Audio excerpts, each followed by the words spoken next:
In 1 year, the average American eats about 110 pounds of red meat, which has been proven to cause early death. Most of you here have probably enjoyed a steak or a hamburger in the last week or two.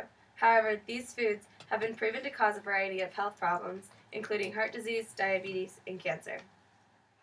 I used to eat red meat, mostly steak, multiple times a week, but after learning the health risks of these meats over a year ago, I have completely changed my diet to chicken, fish, and turkey. Red meat increases death rates, risk of cancer, and heart attack, but you can lower the risk of these negative effects by simply decreasing the amount of red meat you consume.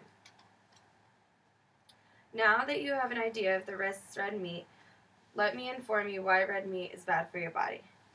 Eating red meat poses a variety of dangers for your health. According to Ann Harding with CNN Health, red meat is high in saturated fat content.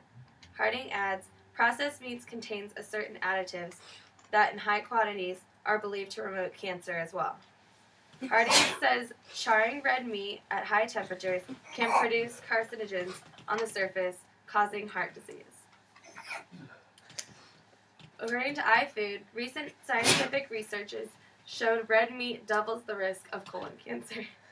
According to CNN Health, a study found that the men and women who ate the most red meat also tended to be heavier, less physically active, and more likely to smoke and drink alcohol than their peers.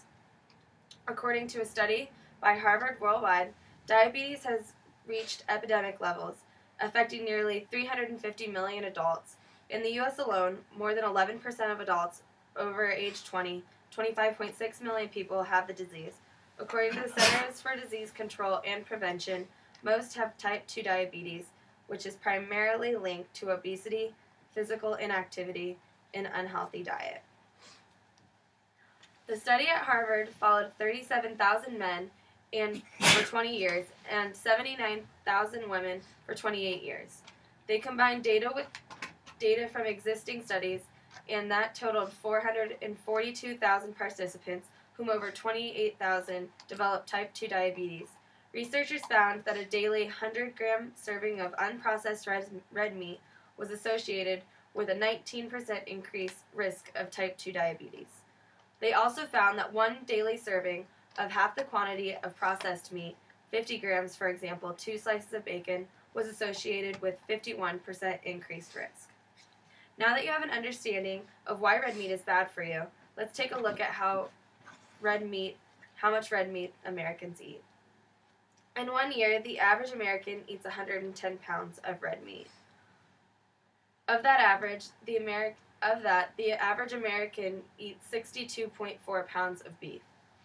And according to ConsumerReports.org, 30 pounds of that beef eaten each year is ground beef and burgers.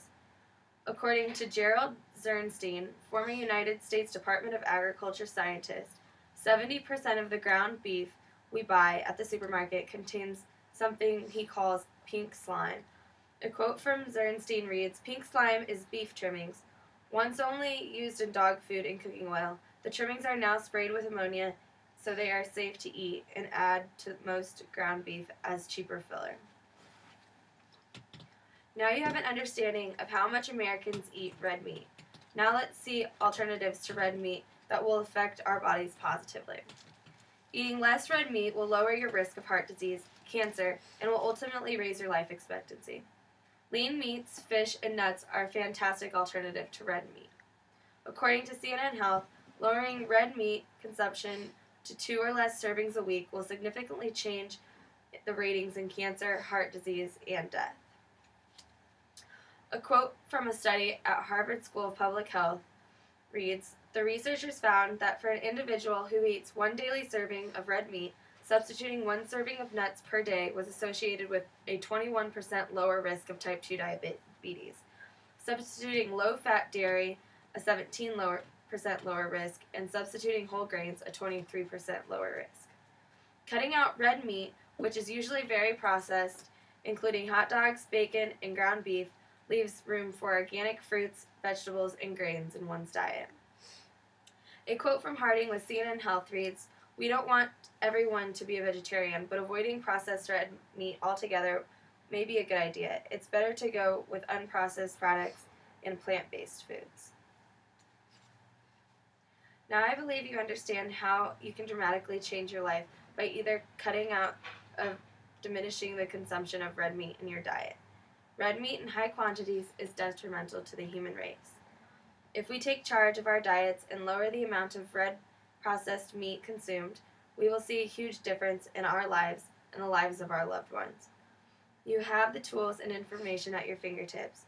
Now you decide your final fate. Will you be the start to a healthier, longer living population, or continue to add to the problem?